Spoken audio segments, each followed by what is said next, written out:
The way we lead impacts the way people live. This world needs truly human leadership. On the one hand, it's going to be sort of business as usual, right? They shouldn't expect they know the consultants that they work with are still going to be the consultants they work with. The great service they've come to accustomed to having, they're going to continue to have that, if not even a little bit better, as we embark on a journey of unreasonable hospitality and things like that. Yeah. So, but on the other hand, there's broader talent offerings, there's broader offerings in training and other things. So I think it's everything they've come to expect, but with even better still coming up behind. I'm Brent Stewart, your host. Thanks for listening. This podcast is an outreach of Barry-Wehmiller. You can find us on Facebook, LinkedIn, Instagram at Barry-Wehmiller. Find our podcasts, articles, and videos at trulyhumanleadership.com. Times of transition can be challenging for any organization. But challenging times and times of change often present many opportunities for growth. But the ability to maximize those opportunities depends on effective leadership. Chapman & Co. Leadership Institute is Barry-Wehmiller's consulting arm that specializes in helping other organizations unleash the extraordinary in their business and their people. They do this by helping those organizations identify, develop, and equip their leaders. You can learn more about Chapman & Co. on their website, ccoleadership.com. A few years ago, Chapman & Co. acquired Leadership Alliance, a data-driven talent acquisition and development business equipped with a team of consultants, many of whom have their Ph.D. in psychology. The Leadership Alliance brand is officially combining under the Chapman & Co. Leadership Institute name, which has inspired a number of emotions around the transition, especially from Leadership Alliance's founders. On this podcast, we're going to explore this transition in the hope that it can help other organizations in their own change journeys. We explore some of the things to keep in mind to make transitions as smooth as possible for the people inside the business. Chapman & Co.'s Matt Wyatt will talk to David and Karen Weller, the Leadership Alliance founders and current partners in Chapman & Co. These leaders will share their experiences and insight on leadership in transition, as well as on identifying and developing leaders. And here's Matt, David, and Karen.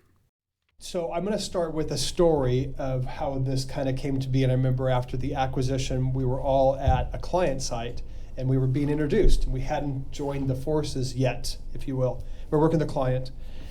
And Karen said, "My name is Dr. Karen Weller. I have a Ph.D. in psychology, and I'm going to be doing some of these assessment debriefs." It was a client we were working with. "I'll be doing some assessment debriefs, and my background is as a psychologist." And there was a pause, and she looked over and she said, and this is Matt. And there was another pause, and then she said, "He does not have a Ph.D." And then I think she said, maybe this is just me being hopeful, I think she said, "He has other talents." And then there was a pause, and then I was like, okay, well, we need to work on the introductions. And since then, it's been quite a run, hasn't it? 2 years? And I don't think that's a true story. I think he's making that up. Is it moderately true? I believe it. No, but the truth is I may have said, "I'm a psychologist," and that's it. And Matt's not. I think that's what you heard. All right, well, I am here with Dr. Karen Weller and Dr. Dave Weller, who approximately 25 years ago started a company called Leadership Alliance. Yep. Do you mind talking about just how it even started? Since you started the firm, you talk. Okay, so what happened about 25 years ago, I was working for WashU Medical School, and I decided was pretty burned out on what I was doing, and I said, I think I want to do what Dave does, and which was coaching, assessment work, things like that. And my undergrad's in business, so it kind of comes naturally to me. And so I was talking to my contractor, and I said, I want to do what you do. This is what I want to do. And I'd been working with some executives, but more in a personal basis. And so he introduced me to a friend of his at MasterCard. And I said, I'm going to call MasterCard and see if apparently they need some coaching. And fortunately, sorry to interrupt. We literally went to Kinko's, printed business cards, and she went out to MasterCard for her first meeting. And fortunately, they never asked me if I had done it before. For the record, that's how we still get our clients. Yes, exactly. We go to They had never Kinko's asked and me print if some I had things done out. it before. And fortunately, they hired me, and that started a 10-year consulting. I consulted with MasterCard for 10 years, coached over 75 people there, and that really launched our company. Then we were introduced to other people from them. And just 2 years later, so I started it in 98, 2 years later, Dave joined me.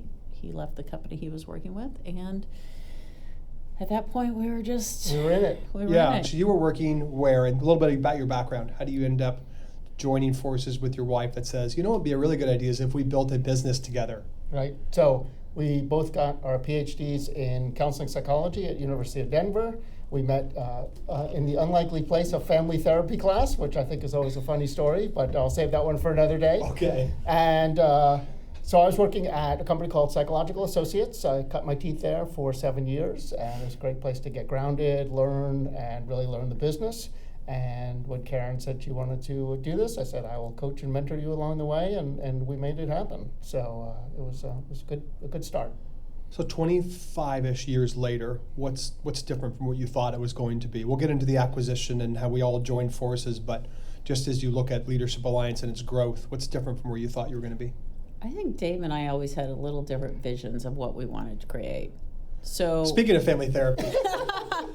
No, what I wanted to, for me, it was I just wanted to do certain types of work. I just wanted to do the work I love doing. And you still do. And I still do. And Dave's vision was really about building a larger organization, something that was more sustainable beyond just us.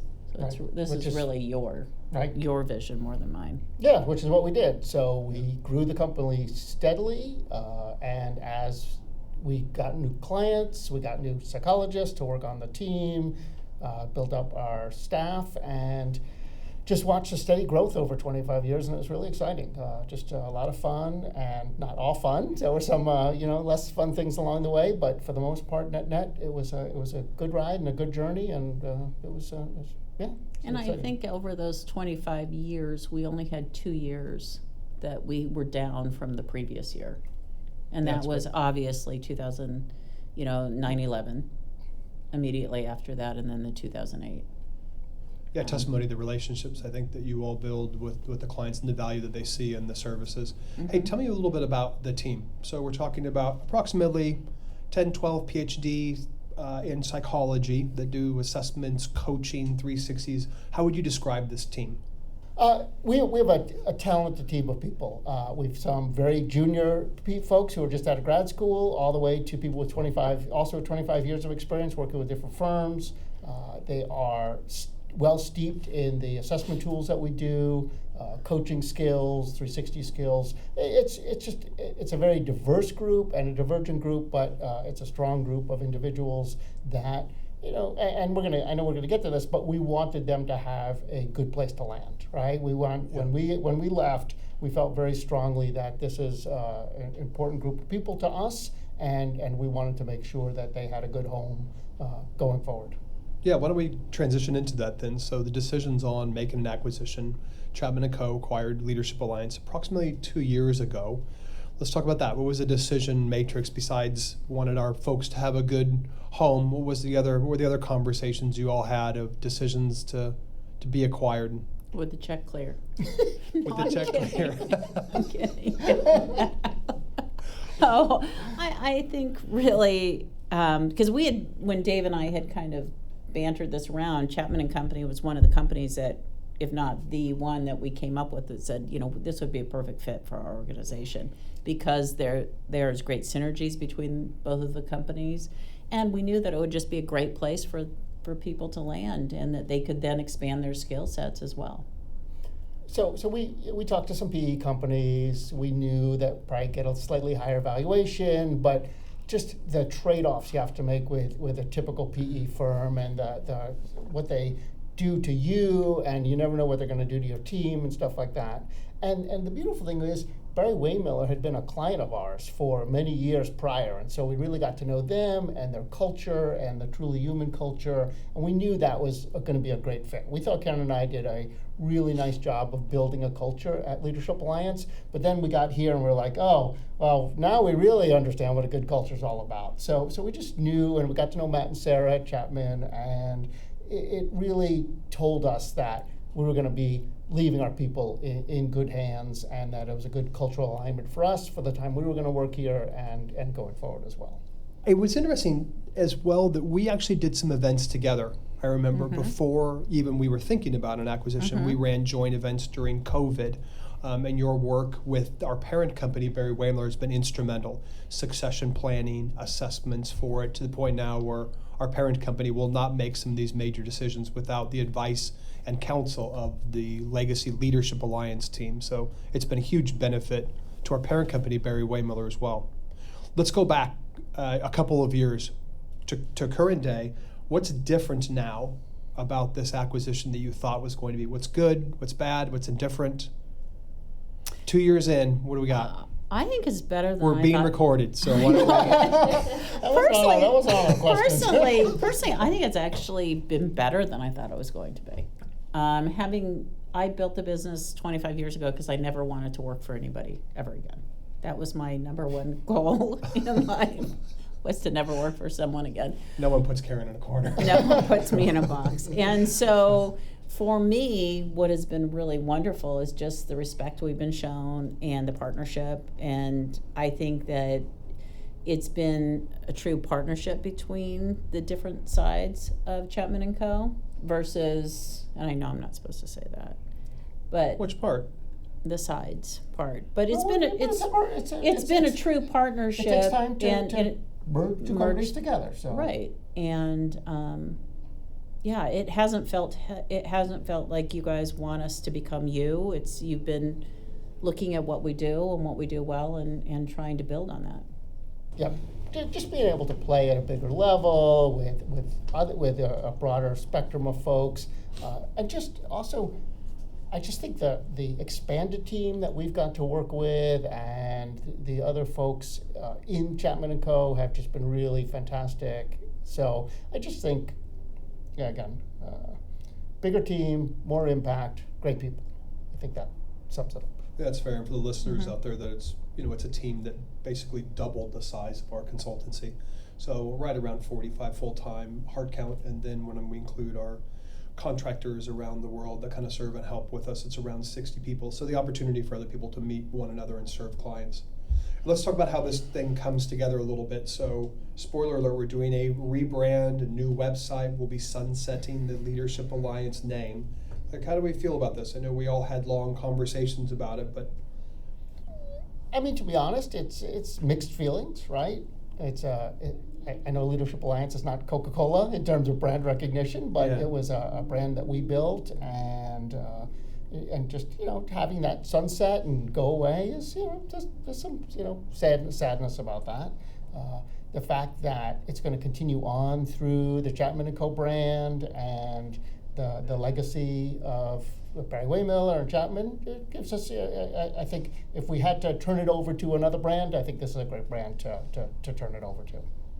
I agree with Dave that it's bittersweet, right? I mean, this is the thing that we built and that we are very proud of. I mean, we talked about the team earlier, and not only are they talented, but we just really have great conversations among the team, and it's just it's just been a very special place for people to come and work. And so sunsetting that is a little sad.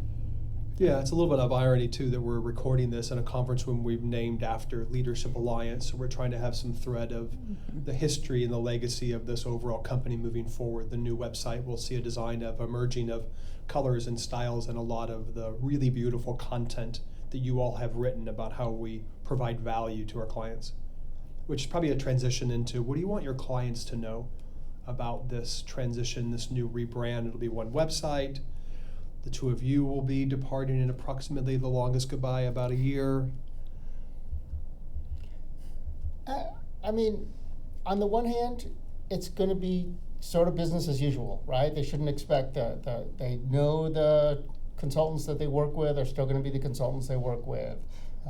The great service they've come to accustomed to having, they're going to continue to have that, if not even a little bit better. as we embark on a journey of unreasonable hospitality and things like that. Yeah. So, but on the other hand, it's just there's broader talent offerings, there's broader offerings and training and other things. So I think it's everything they've come to expect, but with even better still coming up behind. Yeah. Let's go back in time. What do the two of you say to your younger career selves? Like, we're sitting here near more senior time in your career, you're selling a business, you've built a really incredible business. What do you tell your younger self? That it's going to work out okay. I mean, especially early on, you are out there, and there is no net underneath you, and it is highly, highly stressful. Yeah, we had little kids. We had no in fact, other I was income. having children still. Yeah, Yes. it was all us, all out there. Right, and so I just would tell that it's going to work out okay. It's going to. And then all the things you stress about, right? All the things you think are going to go wrong, the things you stress about, the things that do go wrong, and then you ruminate about. Like when you look back over time, it's like, it's easier said than done. Obviously, we all know that, but it's like everything works out. Things work out. You lose a major client and you freak out, and you know what? You get another client, right? I mean, all these things have happened, and we survive it all. And so I would tell my younger self, just namaste, be calm. It's all good. And just like a little story on that. So one time I was interviewing this guy for a M&A role, head M&A role of one of our biggest clients. And as we get on the phone, he said, "Did you hear they were just acquired today?" And so our biggest client had just been acquired by another client, but not by another company. And whenever that happens, very good chance that work goes away. And so he and I talked and said, yeah, there's probably no point in having this conversation because I didn't want to use the client's money, but that's pretty not typical, but that happens, and you weather it and you get through it, and somehow you sit there and say, oh my gosh, we could lose our biggest client. In fact, we ended up working with an acquiring company for quite a while, so that worked out for us, but it's just so much uncertainty. You all have done a lot of pre-employment testing where I'm assessing someone to make sure they match the role. It's a good fit for the individual, good fit for the company. You've done a lot of work in executive coaching, 360, succession planning. Tell me either a fun or crazy client story. What's one that comes to mind when you think this was work worthwhile and we made an impact there? What's the first thing that comes to mind? Doesn't need to be super profound. Actually, one of the most impactful things that just happened recently is that there was a company up in Chicago that asked me to come up and help them build a mentoring program for them. And they had a gentleman who died of cancer, and he was a wonderful natural mentor, and so they wanted to build a program in honor of him.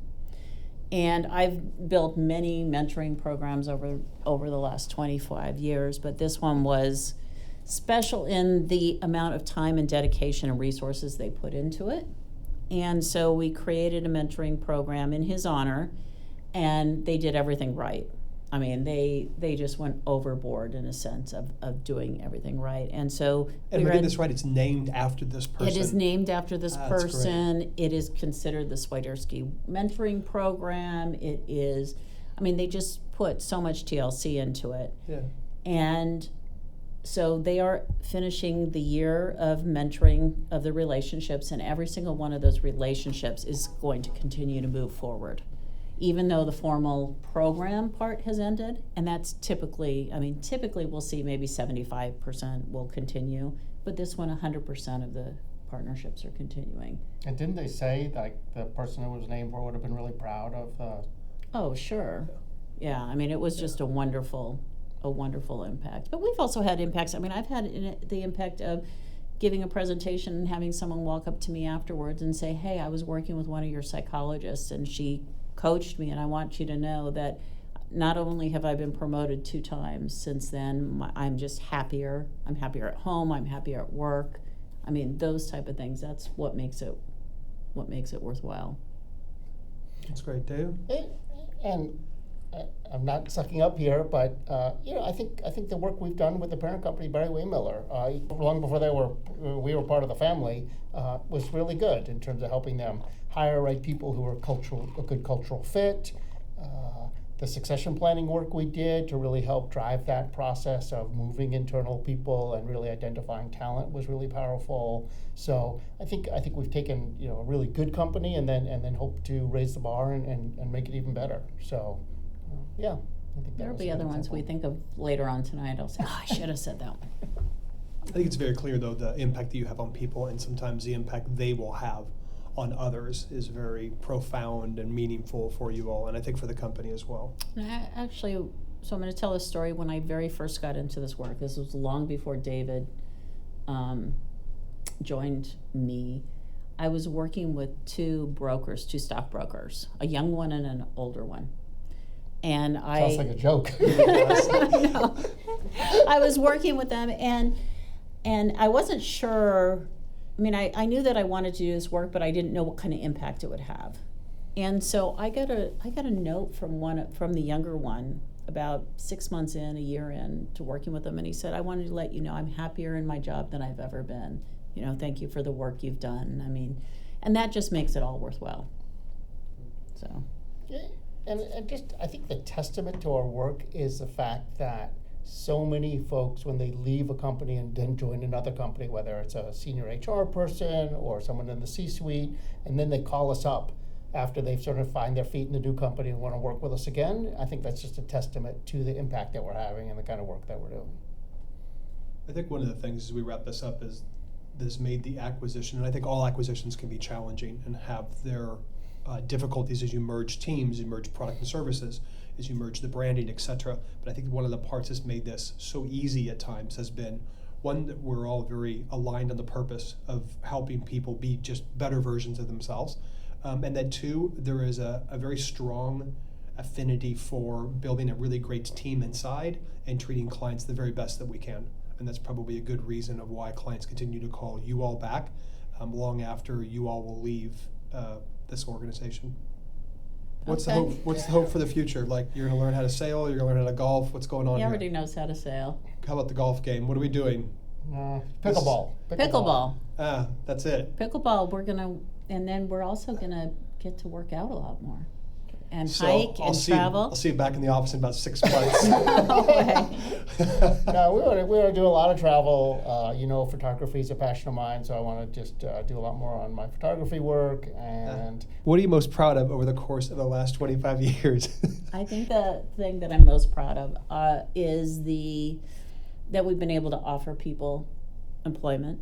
We've been able to create jobs for so many people and a good place for them to work. And our people have stayed for a very long time. Our employees have, and I think it's because they like working with us and they like working for us. And that's the thing that I'm most proud of, is that we've taken nothing and then created all these jobs. And they're helping support their families and hopefully living a better life. What about you? I'm most proud that we've worked together for 25 years and haven't killed each other. You're a funny guy. These are bars we all strive to achieve.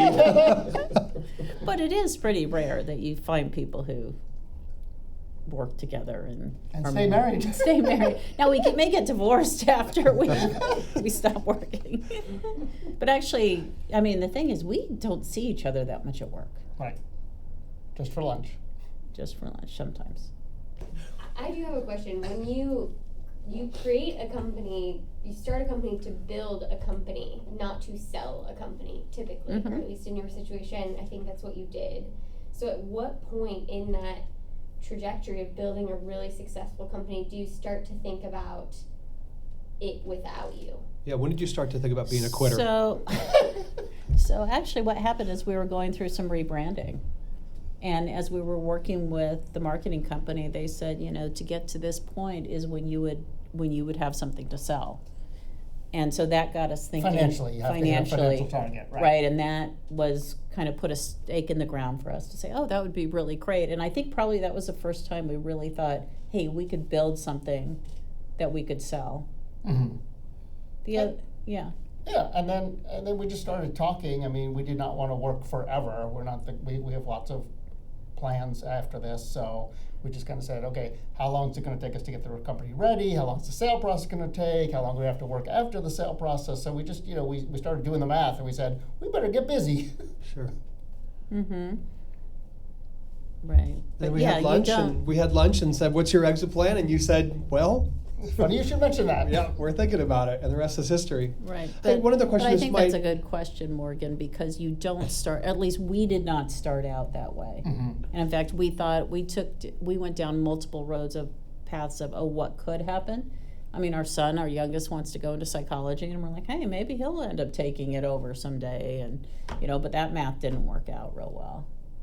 There's something that I've noticed is that you all build, not only did you build a business, but you build some proprietary ways of assessing individuals to make sure it's a good fit for the job, for the company, for the individual. How did you all come to this learning, to this? Like, we use some gold standard psychology assessments, some cognitive ability, but you all put it together in a very specific way. You all communicate in a specific way. It's simple, it's easy to understand, it's got these reports. How did you all build that?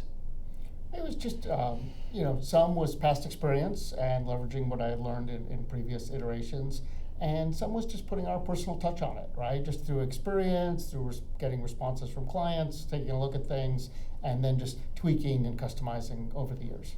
But I think there was another piece of it is listening to clients and hearing what they wanted and then being able to meet their needs. I mean, with adding the questions on the back of the assessments. The questions referring to the Follow-up Follow-up interview questions. Yes, questions. that was a client who said, what would make this even more powerful is if you did this. And we're like, oh, wonderful idea. Yeah. So it's really just partnering with our clients. And how about for Karen, for your side, so much coaching you've done, what makes a good executive coach? Someone who's not afraid to get fired. How many times have you been fired, Karen? Once. In a big way. In a big way. In a really big way. But I think it's an important point, but though. Being a good I- coach is I'm you not have afraid. to not be afraid to be fired, because if you were there to just tell them what they want to hear, you're not helping them. And sometimes you can, I know that there have been times when I've leaned into people and they don't appreciate it, and it's like, but you know what, I'm not doing them any favors if I don't. And I don't, when I say lean in, I don't mean I'm yelling at them and screaming at them, but I'm just, pointing out maybe some things they should be doing differently. And Brent can beep this out, but what did you call the client that got us fired from them? What did you call him? I told him it wasn't helpful to call people pieces of shit. That seems actionable. Yes, advice. I mean, I just thought that was true, but that got us fired. And you know what, I would do it again, maybe not quite in the same way, but we're not there to tell them what they want to hear. We're there to help them be better. Again, you can learn more about Chapman & Co. on their website, ccoleadership.com. And don't forget to find us and connect on Facebook, LinkedIn, or Instagram at Barry-Wehmiller. You can find more podcast articles and videos at trulyhumanleadership.com. I'm Brent Stewart. Thanks for listening.